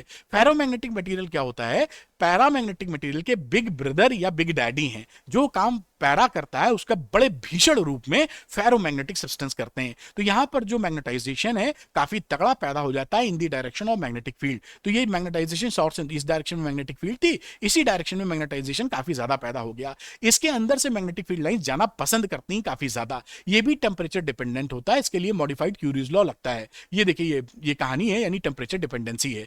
अब बात करते हैं क्यूरीज लॉ। क्यूरीज लॉ जो होता है वो पैरामैग्नेटिक मटेरियल के लिए होता है। Psi M is proportional to 1/T, temperature बढ़ाने पर सब्स्टिबिलिटी घटेगी पैरामैग्नेटिक मटेरियल के लिए। फेरोमैग्नेटिक मटेरियल के लिए बात करते हैं, देखिए एक पॉइंट होता है क्यूरीज टेम्परेचर या क्यूरी पॉइंट। ये वो टेम्परेचर पॉइंट होता है जहां पर फेरोमैग्नेटिक मटेरियल पैरामैग्नेटिक मटेरियल बन जाते हैं इस टेम्परेचर पर, उसको टीसी से रिप्रेजेंट करते हैं। अब देखिए यहां पर मॉडिफाइड क्यूरीज लॉ क्या होता है, फेरोमैग्नेटिक सब्सटेंस के लिए। ये किसके लिए है, फेरोमैग्नेटिक के लिए। तो psi M is equal to C dash, एक constant T minus TC. TC क्या है, क्यूरी टेम्परेचर, क्यूरी पॉइंट, आप जैसा समझे होंगे, इसको भी पकड़ के रखिए फेरोमैग्नेटिक मटेरियल के लिए। अब कुछ प्रॉपर्टीज का इनका हम कर देते हैं कंपैरिजन।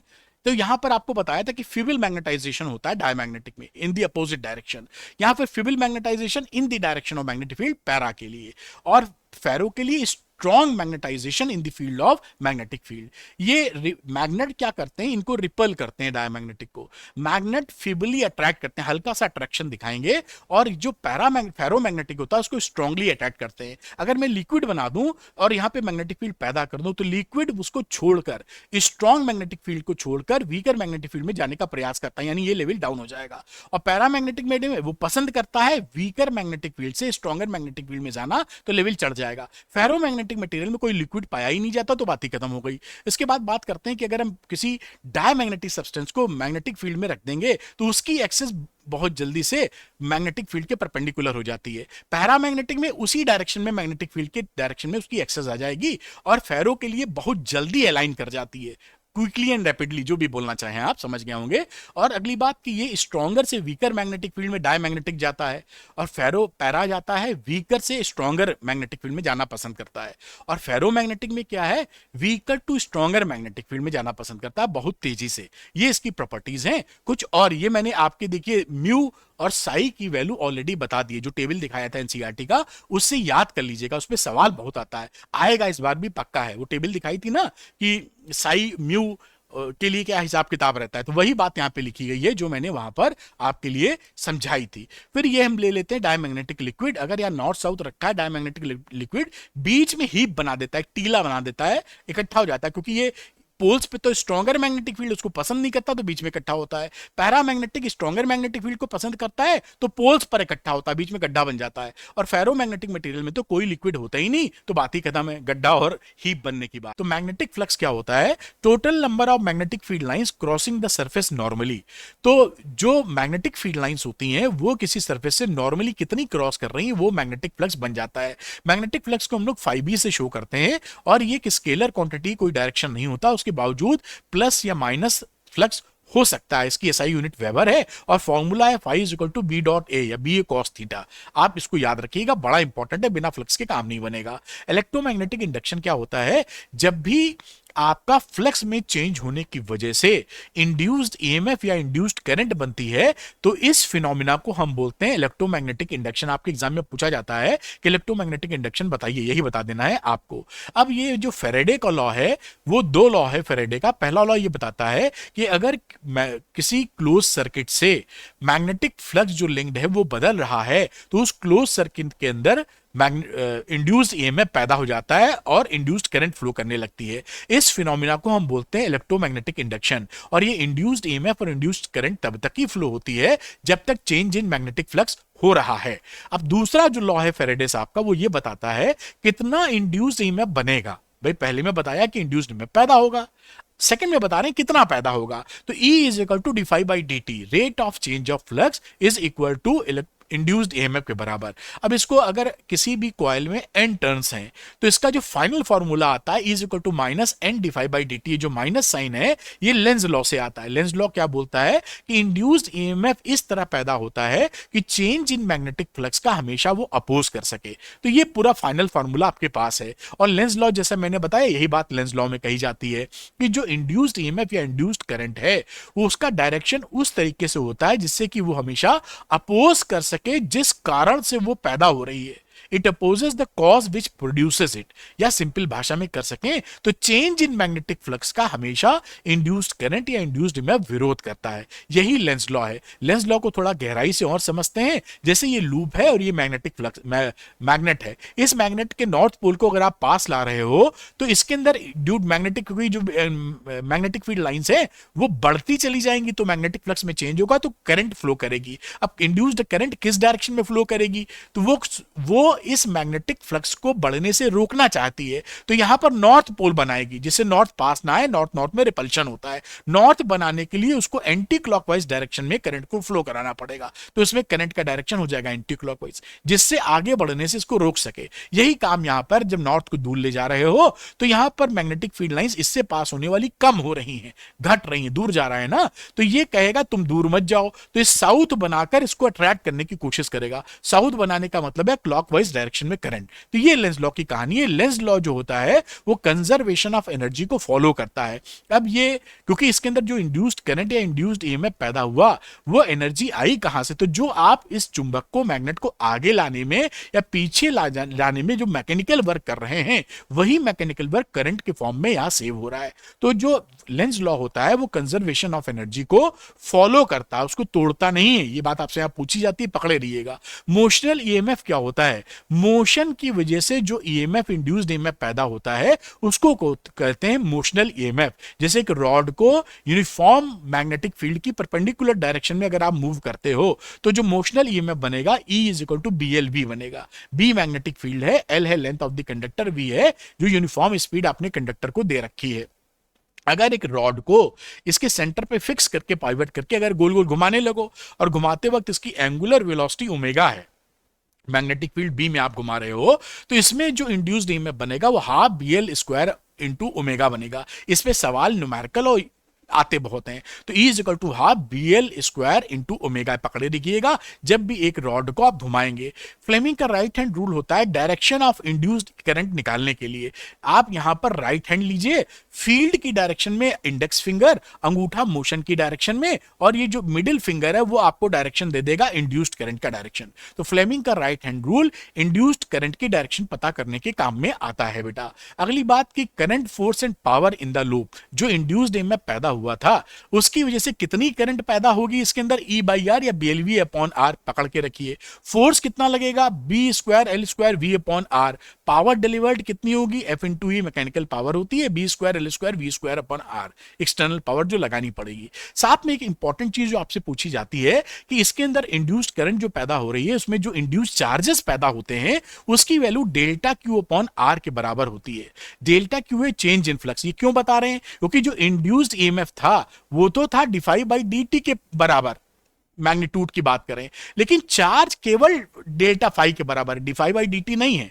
यानी इंपॉर्टेंट चीज क्या है कि जो इंड्यूस चार्ज होते हैं वो टोटल फ्लक्स में जो चेंज होता है उस पर डिपेंड करते हैं, ना कि रेट ऑफ फ्लक्स में चेंज। ये पूछा बहुत जाता है तो ध्यान रखिएगा, charges total change in flux पे डिपेंड कर रहे हैं। अब आता है सेल्फ इंडक्शन। अब एक कॉइल के अंदर जब आप इसको इस सर्किट, एक कॉइल लगा रखे सोलेनॉइड समझो, क्लोज कर रहे हो मतलब ऑन कर रहे हो, तो बैटरी से करंट शुरू में बढ़ती है 0 से 5 एम्पियर, जानी तो भड़ से नहीं होती। 0 से 5 एम्पियर बढ़ने में कुछ समय लग जाता है, तो समय लगने की वजह से करंट चेंज हो रही है तो मैग्नेटिक फ्लक्स में चेंज होगा, उसकी वजह से इसके अंदर एक इंड्यूस्ड करंट पैदा हो जाती है। तो जो एक्चुअल करंट थी बैटरी करंट, उसकी अपोजिट डायरेक्शन में पैदा होती है। इस फिनोमिना को बोलते हैं सेल्फ इंडक्शन। स्वयं ही इंड्यूस्ड हो गया किसी की जरूरत ही नहीं पड़ी उसका मूड खराब करने की, अपने ही बैठे बैठे मूड खराब कर लिया उसने। तो ये होता है इंड्यूस्ड करंट की कहानी। इसको एक आता है टर्म L जिसे बोलते हैं कोफिशिएंट ऑफ सेल्फ इंडक्शन या इंडक्टेंस L। उसको दो तरह से डिफाइन करते हैं, L बराबर φ/I या L इक्वल टू E/dt। इसको भी याद रखिएगा, इसके डेफिनेशन वगैरह पूछ लेते हैं आपसे। और जो सोलेनॉइड होता है उसका इंडक्टेंस या कोफिशिएंट ऑफ सेल्फ इंडक्टेंस की वैल्यू क्या होती है बेटा, तो यहां पर ये L is equal to mu naught N square L into A. जो स्मॉल n है वो कैपिटल N/L के बराबर होता है। कैपिटल N क्या है, number of turns in the solenoid, और L क्या है, length of the solenoid. Small n क्या है, एक पर यूनिट लेंथ कितना टर्न है।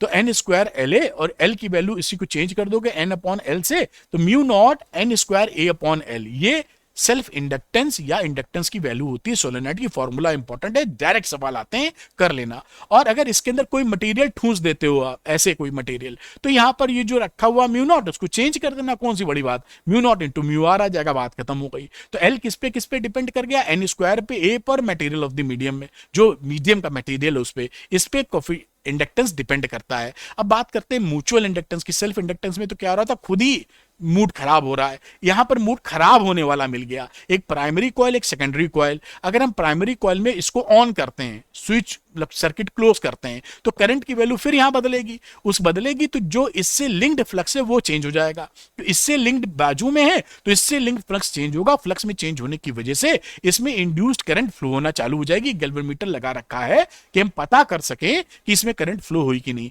इस प्रोसेस को हम बोलते हैं म्यूचुअल इंडक्शन, क्योंकि यहां पे दो लोग हैं ना, एक में करंट चेंज हुई और दूसरे पे असर डाला। पहले में तो क्या था, अपने ही पे असर डाल लिया था। अब इसमें एक टर्म आता है कोफिशिएंट ऑफ म्यूचुअल इंडक्टेंस या केवल म्यूचुअल इंडक्टेंस। उसकी वैल्यू कैसे डिफाइन करते हैं, M इक्वल टू φ/I। ये करंट इन द प्राइमरी और फ्लक्स इन द सेकेंडरी की बात है। यहां M की बात करो तो E/dφ/dt।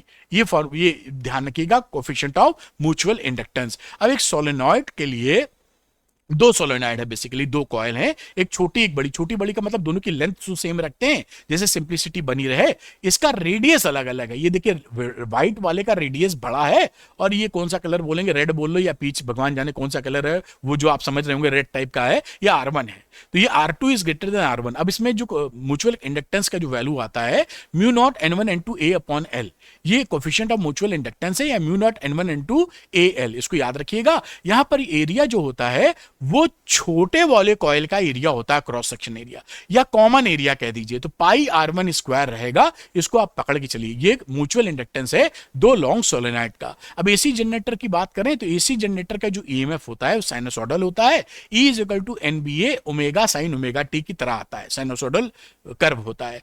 जो NBA ओमेगा को E नॉट अगर रख दोगे तो E is equal to E naught sine omega T आ गया। E नॉट का मतलब है मैक्सिमम ईएमएफ। एसी जनरेटर में NBA ओमेगा की वैल्यू के बराबर होता है। इस पे छोटे छोटे सवाल आते हैं, एक नंबर वाले जरूर कर लेंगे आप। और ओमेगा है एंगुलर फ्रीक्वेंसी। इस तरह बात को स्टार्ट करते हैं। अल्टरनेटिंग करंट, जो अल्टरनेटिंग करंट होती है उसका जो मैग्नीट्यूड होता है वो समय के साथ लगातार बदलता रहता है, और पीरियोडिकली वो अपनी डायरेक्शन को रिवर्स कर लेती है। यानी मान लीजिए 1 सेकंड में यहां से आते पहुंची तो अगले 1 सेकंड में ये नीचे से ऊपर पहुंच जाएगी। तो पीरियोडिकली अपने डायरेक्शन को वो रिवर्स करती है, और मैग्नीट्यूड लगातार बदलता है। डायरेक्ट करंट में क्या होता है, वो डायरेक्शन को नहीं बदलती और एक कांस्टेंट मैग्नीट्यूड पर फ्लो कर रही होती है। अगली बात करते हैं कि भाई जो एसी करंट की इक्वेशन है करंट और ईएमएफ की, वो क्या होती है, तो E is equal to E naught sine omega T. Sinusoidal curve होता है। साइनसोइडल कर्व का मतलब साइन कर्व, इस तरह का जो कर्व होता है ऐसे साइन कर्व के फॉर्म में होता है। E नॉट है मैक्सिमम ईएमएफ, ओमेगा है एंगुलर फ्रीक्वेंसी या एंगुलर वेलोसिटी। इसी तरह पर I is equal to I naught sine omega T. ये करंट की वैल्यू भी, अल्टरनेटिंग करंट की वैल्यू इस तरह से रिप्रेजेंट की जाती है। अब तीन वैल्यूज होती हैं अल्टरनेटिंग करंट की। पहली वैल्यू होती है I average over the complete cycle. तो कंप्लीट साइकिल में करंट की वैल्यू या ईएमएफ की वैल्यू शून्य होती है पूरी एक साइकिल के लिए, इसलिए हमें डिफाइन करनी पड़ती है आधी साइकिल के लिए। आई एवरेज हाफ साइकिल में क्या होता है, 2 upon pi into I not. EMF के लिए 2 upon pi into E not. 2 upon pi की वैल्यू फैक्टर में 0.637 आ जाता है, तो इसको याद कर लीजिए। यानी क्या मतलब है, I average equal to I mean. Half cycle के लिए करंट की वैल्यू या ईएमएफ की वैल्यू अल्टरनेटिंग करंट की क्या होगी, ये होगी 2 upon pi into I not. अगली बात होती है तीसरी वैल्यू, जो आरएमएस इफेक्टिव और वर्चुअल वैल्यू होती है। तीनों बातें एक ही हैं। आरएमएस को बोलते हैं रूट मीन स्क्वायर, इफेक्टिव को इफेक्टिव वैल्यू, और वी को वर्चुअल वैल्यू। तीनों एक ही चीज होती है। आई आरएमएस की वैल्यू होगी I naught upon root two. 1 upon root two की वैल्यू होती है 0.707, तो 0.707 इंटू आई नॉट। और ई आरएमएस भी इसी तरीके से आ गया, ई नॉट अपॉन रूट टू। तो तीन वैल्यूज होती हैं, आपको बिल्कुल क्लैरिटी के साथ मालूम होना चाहिए। फेजर डायग्राम क्या होता है कि एक डायग्राम पर एक्स वाई एक्सिस पे समझ लीजिए आप वोल्टेज और करंट की सेम फ्रीक्वेंसी की वोल्टेज करंट को रोटेटिंग वेक्टर से रिप्रेजेंट करते हैं with proper angle between them. तो ये देखिए ई नॉट और ये आई नॉट मेंशन किया, और ये प्रॉपर एंगल यानी ओमेगा टी फाई से, तो ये बन जाता है फेजर डायग्राम। अब फेजर डायग्राम में जैसे इस डायग्राम की बात करें तो ये E is equal to E naught sine omega T, ये रोटेट करेगा एंगुलर फ्रीक्वेंसी या वेलोसिटी ओमेगा से। ये देखिए एंगल ओमेगा टी है, और यहां आई का क्योंकि आई आगे है तो इसका टोटल एंगल हो गया ओमेगा टी प्लस फाई, यहां से दिख रहा है। तो इस तरह से इसकी इक्वेशन और फेजर डायग्राम बनाया जाता है। फेजर डायग्राम से ही पूरी स्टडी इसमें कंप्लीट की जाती है। अब देखिए इंपीडेंस क्या होता है, किसी भी अल्टरनेटिंग करंट में जो opposition to the current offer होता है, करंट फ्लो करने का विरोध जो होता है, उसे बोलते हैं इंपीडेंस, जिसकी वैल्यू होती है कैपिटल Z। जैसे कि रेजिस्टेंस पढ़ा था ना, वैसे ही समझ लीजिए मोटा मोटा इंपीडेंस अल्टरनेटिंग करंट के सर्किट के लिए V upon I, V not upon I not, या V RMS upon I RMS. अब रिएक्टेंस में क्या होता है, अगर केवल मान लीजिए इंडक्टर लगा हुआ है सर्किट में, तो वो जो अपोजिशन टू द करंट देगा उसे बोलेंगे इंडक्टिव रिएक्टेंस। तो एक्सएल की वैल्यू होती है ओमेगा एल के बराबर। अगर केवल आपका कैपेसिटर लगा है, वो अपोजिशन टू द करंट जो दे रहा है उसे बोलते हैं एक्सी, तो 1 अपॉन ओमेगा सी के बराबर। ये हो गया इंपीडेंस और रिएक्टेंस की बातचीत। अब देखिए जो अल्टरनेटिंग करंट का सर्किट है जिसमें केवल आर है, प्योरली रेजिस्टिव सर्किट, इसमें क्या होता है कि ईएमएफ और करंट सेम फेज में होते हैं। फेज कैसे पहचानते हैं, इस एंगल से, ये समझ लीजिए फेज है, तो ये अगर सेम है तो सेम फेज में, तो इसमें सेम फेज में होते हैं। डायग्राम बना दीजिए, ओमेगा टी एंगल हो गया, जिस डायरेक्शन में ई नॉट है उसी डायरेक्शन में आई नॉट है, क्योंकि दोनों का एंगल सेम है। तो प्योरली रेजिस्टिव सर्किट में both are in same phase, both are का मतलब ई एंड आई। अगर आपका केवल प्योरली इंडक्टर सर्किट है, ये इंडक्टर लगा है, तो इसके अंदर क्या होता है, जो करंट होती है वो ई से लैग करती, पीछे चलती है पाई बाई टू। तो ये देखिए E is equal to E naught sine omega T, जो सोर्स वोल्टेज लगाया है, और आई में यहां पर एंगल देखिए ओमेगा टी से पाई बाई टू कम हो गया है। तो यहां पर पर जो आई है, ये जो ई बनाया है आपने, उससे पीछे π/2 आप आई नॉट खींच देते हैं। ये फेजर डायग्राम हो गया प्योरली इंडक्टिव सर्किट के लिए। अब ये इंडक्टिव सर्किट में जो इंडक्टिव रिएक्टेंस होता है बेटा एक्सएल, उसकी वैल्यू होती है ओमेगा एल के बराबर। तो एसी के लिए XL is proportional to frequency. Frequency जितना ज्यादा होगा उतना ज्यादा XL opposition to the current ज्यादा होगा। डीसी के लिए क्योंकि फ्रीक्वेंसी जीरो होती है तो डायरेक्ट करंट के लिए कोई अपोजिशन ये नहीं देता। और ये जो डायग्राम बना हुआ है ग्राफ, ये बहुत इंपॉर्टेंट है आपके लिए, बहुत बार आता है। तो एक्सएल एफ के बीच में ये लीनियर एक स्ट्रेट लाइन मिलती है जो ओरिजिन से जा रही हो। This is very very important बेटा। अगली बात करते हैं AC circuit containing only capacitor. तो कैपेसिटर के केस में क्या होता है, जो आपने सोर्स ईएमएफ लगाया E equal to E naught sine omega T, उसमें जो करंट होती है वो लीड करती है π/2। ये देखिए ओमेगा टी है, यहां π/2 जुड़ गया एंगल में, तो I leads the E by π/2 angle. अब यहां पर ई नॉट आप खींच दीजिए, इससे π/2 आगे, क्योंकि करंट लीड कर रही है आगे, π/2 आगे आई नॉट कीजिए। This is the phasor diagram, काम खत्म। ये एंगल ओमेगा टी यहां से, और ये ओमेगा टी प्लस π/2, ये पूरा एंगल ओमेगा टी प्लस π/2 हो गया। बढ़िया। अब देखिए कैपेसिटिव रिएक्टेंस क्या होता है, एक्सी होती है 1/ω/c के बराबर, यानी 1/2πfc। तो एक्सी अल्टरनेटिंग करंट के लिए XC is proportional to 1/f। Capacitor में क्या होता है, अगर आप फ्रीक्वेंसी बढ़ाएंगे तो अपोजिशन टू द करंट कम हो जाता है ना, तो एसी पास हो जाती है कैपेसिटर से। लेकिन डीसी के लिए क्या होता है, एफ की वैल्यू जीरो होती है, उस समय एक्सी इनफाइनाइट होता है, यानी डायरेक्ट जो कैपेसिटर होता है वो डायरेक्ट करंट को पास नहीं होने देता।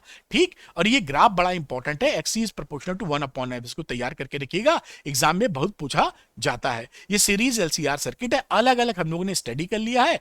आर में आई और वी आर सेम फेज में है। यहां पर देखिए तो आई लैग करता है वीएल से इंडक्टर में, कैपेसिटर में आई लीड करता है वीसी से। इस तरह तीनों को मिक्स करके आप फेजर डायग्राम बना लीजिए। वी आर और आई एक ही डायरेक्शन में है, वीएल लीड कर रहा है और वीसी पीछे है। अगर हम ये मान लें कि वीएल वीसी से बड़ा है तो वीएल में वीसी घटाओगे तो ये नीला वाला पॉइंट वीएल माइनस वीसी मिल जाता है, और ये फेजर, ये नेट आपका जो सोर्स ईएमएफ लगा वो मिल जाता है। अब यहां पर देखिए ये इंपीडेंस इस सर्किट का कितना होगा, सीरीज एलसीआर का, Z equal to √R² plus XL minus XC का होल स्क्वायर। याद कर लीजिएगा करंट इस सर्किट में कितनी होगी, E अपॉन √R², मतलब Z जो वैल्यू है। और यहां पर जो जब हमारा VL VC से बड़ा होता है या XL एक्सी से बड़ा होता है तो ये क्या होता है, इंडक्टर डोमिनेटिंग सर्किट होता है। तो ई जो होता है वोल्टेज, वो करंट से लीड करता है फाई एंगल। वो फाई एंगल कितना कहां से निकलेगा, यहां से, tan phi equal to XL minus XC upon R। फिर से बोलते हैं इंपीडेंस ट्रायंगल। ये ट्रायंगल देखिए, ये हो गया XL माइनस XC, यहां पे बना हुआ है, ये हो गई पूरी वैल्यू R की, और ये वाली वैल्यू हो गई Z की। इससे आप जो भी चीज निकालना चाहें निकाल सकते हैं, इसको बोलते हैं इंपीडेंस ट्रायंगल बेटा। अब रेजोनेंस कंडीशन क्या होती है सीरीज एलसीआर सर्किट में, वो कंडीशन जब आपको मैक्सिमम करंट अचीव हो रही हो। मैक्सिमम करंट कब मिलती है, XL बराबर XC पर।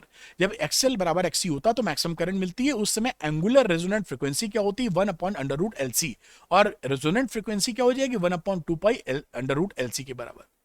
और क्वालिटी फैक्टर, एक इस फॉर्मूले को याद रखिएगा, क्वालिटी फैक्टर ये बताता है कि रेजोनेंस कितना बढ़िया हो रहा है। तो 1/R√L/C, ये क्वालिटी फैक्टर या क्वालिटी ऑफ रेजोनेंस बता देगा। अब जैसे जैसे करंट, जैसे जैसे रेजिस्टेंस आप कम करते जाते हो, आप देखो जो पीक करंट की वैल्यू होती है वो बढ़ती चली जाती है रेजोनेंस कंडीशन में। फ्रीक्वेंसी नहीं चेंज हो रही है रेजोनेंट वाली, लेकिन करंट की वैल्यू बढ़ गई रेजिस्टेंस घटाने से। ये ग्राफ भी बहुत आपसे पूछा जाता है, इसको भी पकड़ के रखिएगा कि रेजिस्टेंस घटाने पर क्वालिटी फैक्टर या अच्छा रेजोनेंस आपका होने लगता है। अब पावर इन एसी सर्किट की बात करें तो ये जनरल फार्मूला होता है सीरीज एलसीआर सर्किट का।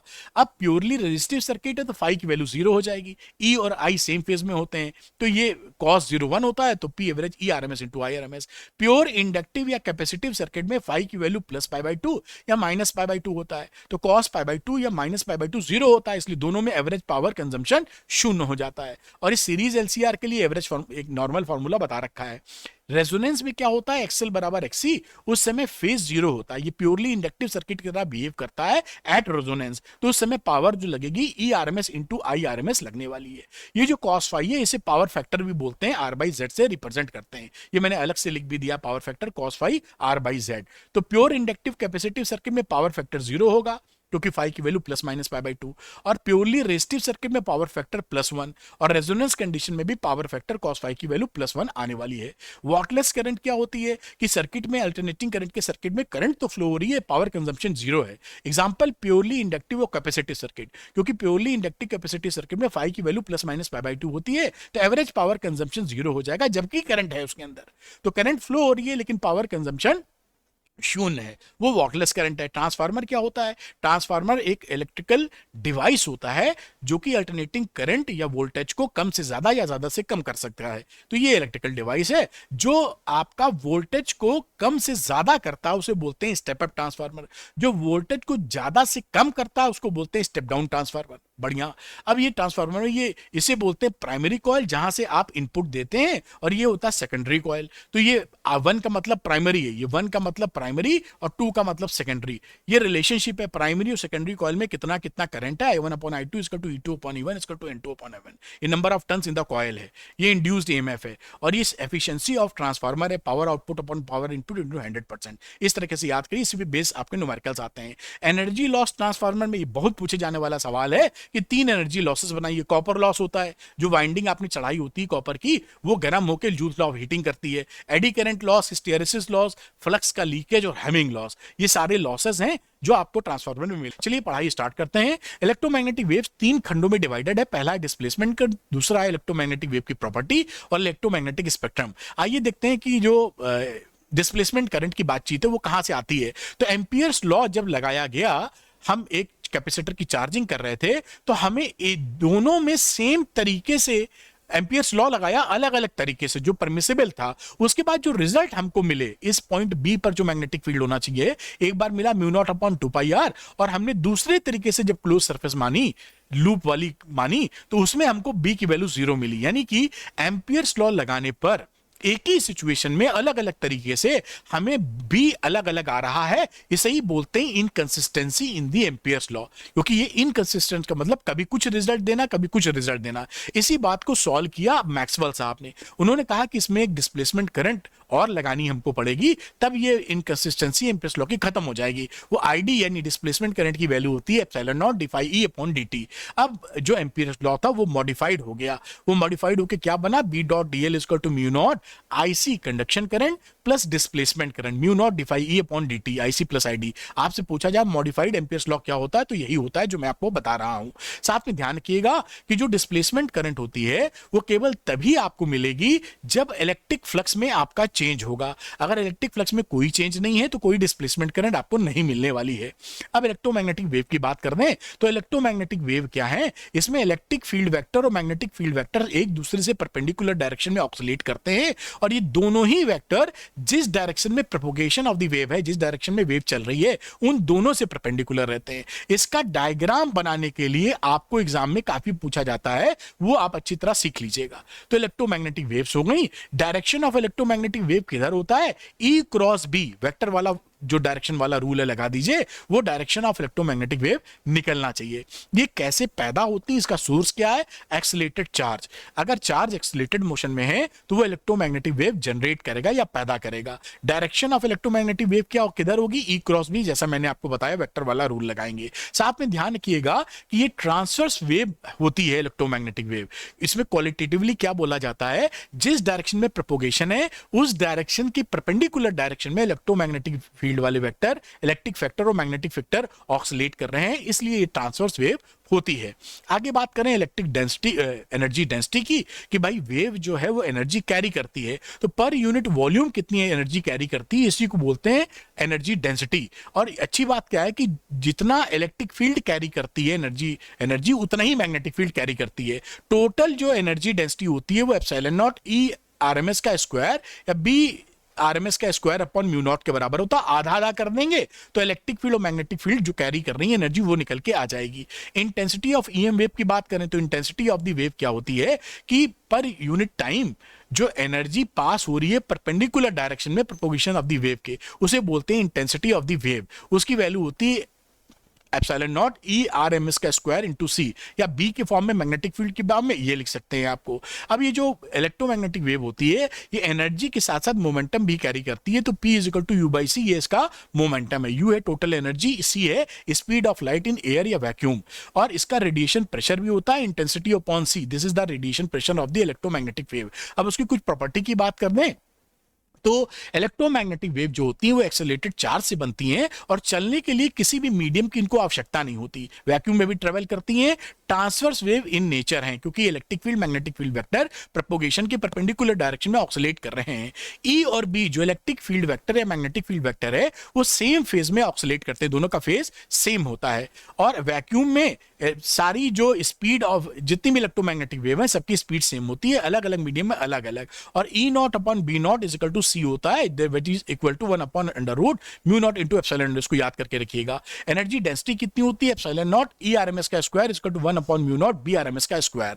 आगे बात करें तो ये मोमेंटम कैरी करती है electromagnetic wave U upon C, you है टोटल एनर्जी, सी है स्पीड ऑफ लाइट, और इलेक्ट्रोमैग्नेटिक वेव डिफ्लेक्ट नहीं होती है इलेक्ट्रिक एंड मैग्नेटिक फील्ड्स के अंदर, इलेक्ट्रिक फील्ड और मैग्नेटिक फील्ड वेक्टर्स होते हैं लेकिन डिफ्लेक्शन नहीं होता। साथ में ये आपको दिखाती हैं सुपरपोजिशन प्रिंसिपल को फॉलो करती हैं, interference, refraction, reflection, diffraction, polarization सब इसके अंदर पाया जाता है। जो ऑप्टिकल इफेक्ट्स होते हैं, दिखाई पड़ने वाले इफेक्ट, वो इलेक्ट्रिक फील्ड वेक्टर की वजह से होते हैं। इलेक्ट्रिक फील्ड वेक्टर का जो एम्पलीट्यूड होता है ई नॉट वो बी नॉट से काफी ज्यादा होता है, तो लाइट भी एक इलेक्ट्रोमैग्नेटिक वेव है, हमें दिखाई क्यों पड़ रहा है, क्योंकि उसमें इलेक्ट्रिक फील्ड वेक्टर का एम्पलीट्यूड मैग्नेटिक फील्ड वेक्टर से काफी ज्यादा है, इसलिए हमको वो ऑप्टिकल इफेक्ट उसके मिलते हैं बेटा। अब आता है इलेक्ट्रोमैग्नेटिक स्पेक्ट्रम, तो अगर जो इलेक्ट्रोमैग्नेटिक जो वेव्स होती हैं उन सबको फ्रीक्वेंसी या वेवलेंथ के ऑर्डरली अरेंजमेंट अगर हम करते हैं घटते हुए या बढ़ते हुए क्रम में, उसी को बोलते हैं इलेक्ट्रोमैग्नेटिक स्पेक्ट्रम। इस स्पेक्ट्रम में जो विजिबल लाइट होती है उसका बहुत छोटा पोर्शन होता है, मोटे तौर से 4000 एंगस्ट्रॉम, ये नैनोमीटर में, मैं एंगस्ट्रॉम में बोल रहा हूं,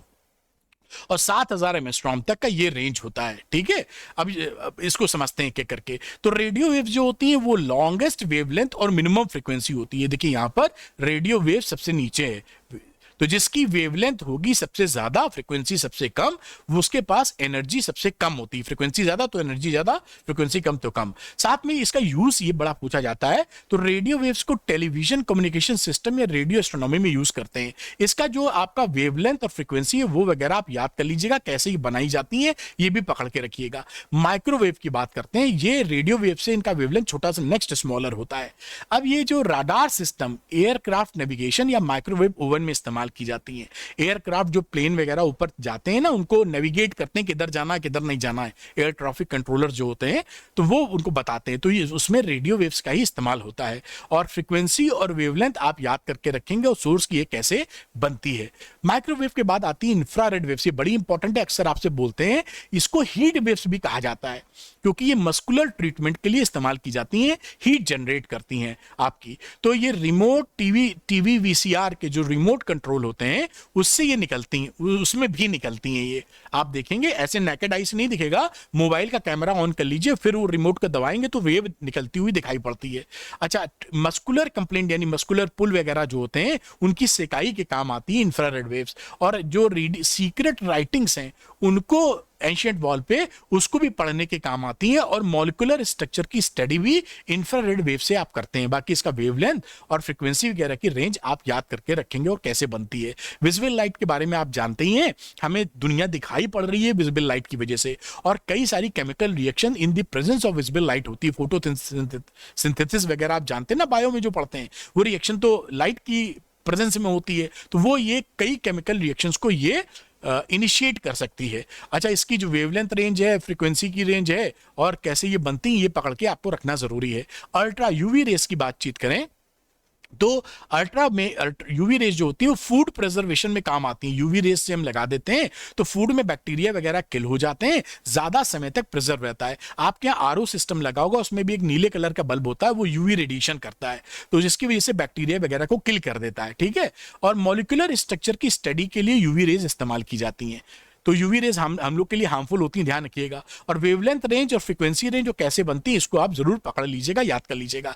एक्सरेज आप पहचानते होंगे, क्योंकि हो सकता है कभी ना कभी मेरा भी एक्सरे हुआ, आपका भी एक्सरे हुआ हो, कभी हड्डी वड्डी में मोच आ जाती, हड्डी टूट जाती है या मोच आ जाती है तो डॉक्टर साहब एक्सरे करा लेते हैं। कोरोना काल में कुछ भी खांसी वासी आई, आप पहुंचे तो एक्सरे होना पक्का है। पेट का एक्सरे, चेस्ट का एक्सरे, बहुत जगह का एक्सरे कर लेते हैं। मेडिकल डायग्नोसिस में बहुत ज्यादा इस्तेमाल किया जाता है। पेनिट्रेटिंग पावर इसकी अच्छी होती है। ये फ्लैश यानी मांस को तो भेद देती है, हड्डियों को भेद नहीं पाती, इसलिए एक्सरे करा के जांच लेते हैं। तो यहां पर एक्सरे मेडिकल ट्रीटमेंट्स में या मैलिग्नेंट ग्रोथ को भी रोकने के लिए काम आती है। जो कैंसरियस टिश्यूज होते हैं ना, उनको किल करने के काम आती है। इसका वेवलेंथ, फ्रीक्वेंसी वगैरह याद कर लीजिएगा और कैसे बनती है। लास्ट होती है गामा रेज। तो गामा रेज का फ्रीक्वेंसी सबसे ज्यादा होता है, हाई एनर्जी, बहुत एनर्जी ज्यादा होती है, पेनिट्रेशन पावर बहुत तगड़ी होती है। तो रेडियोथेरेपी में, रेडियोथेरेपी क्या होती है, जो मैलिग्नेंट टिश्यूज होते हैं ना, कैंसरियस सेल, उनको जलाने के काम में आती है। ये जो हॉस्पिटल होते हैं उसमें रेडियोथेरेपी डिपार्टमेंट होते हैं, हिंदी में बोलते हैं या कई लोग गाँव में बोलते हैं सेकाई वाला डिपार्टमेंट। तो वहां पर वो जलाने के काम में आती है, मतलब मेडिकल ट्रीटमेंट में काम आएगा। और स्ट्रक्चर ऑफ एटॉमिक न्यूक्लाई या न्यूक्लियर रिएक्शंस में काम आता है। तो इसका जो वेवलेंथ, फ्रीक्वेंसी वगैरह है और कैसे बनती है, इसको आप रट्टा मार के याद कर लीजिएगा, याद करने वाला। तो बच्चों, जाते जाते मैं आपको याद दिलाऊंगा कि आपको फिजिक्स आसान करनी है तो द्रोणा में मेरे साथ आ जाइए। फ्रेश स्टार्ट किया है 8 अगस्त से, जिससे कि आपका कुछ नहीं छूटेगा। 10 दिसंबर तक कोर्स भी हो जाएगा, बहुत रिवीजन का समय मिलेगा और पुराने या ओल्ड लेक्चर्स भी मिलेंगे जो मैंने अभी पढ़ाए हैं इसी साल अप्रैल से, और पूरे सिलेबस का भी। इसके अलावा NCERT exercise, NCERT examples, last 10 years के पीवाईक्यूज, एमसीक्यू, रीजनिंग के स्टडी, सबके वीडियो सॉल्यूशन मैंने रिकॉर्ड करके आपके लिए दिए हैं। और हैंड रिटन नोट्स भी मेरे हैं गोल्ड स्टैंडर्ड, जो आपके काम आएंगे विद फार्मूला शीट। तो तुरंत आप ज्वाइन कर सकते हैं द्रोणा और फिजिक्स को आसान कर सकते हैं, क्योंकि मेरे पास है 25 साल का एक्सपीरियंस, जिससे मैं आपको राइट गाइडेंस देता हूं। और जो बच्चे चाहते हैं द्रोणा में एनरोल करना, वो अरविंद एकेडमी ऐप को डाउनलोड कर लीजिए। इसका लिंक स्टोर सेक्शन में मिलेगा, डिस्क्रिप्शन में मिलेगा, और स्टोर सेक्शन में जाइए, वहां पर द्रोणा आपको दिखाई पड़ेगा। द्रोणा लेकर तुरंत पढ़ना स्टार्ट कीजिए। Thank you very much for watching this video. Arvind academy channel को सब्सक्राइब करना मत भूलिएगा। Easy physics with Arvind sir. और वीडियो पसंद आया हो तो लाइक और शेयर जरूर कीजिएगा। Thank you, good luck to you, bye.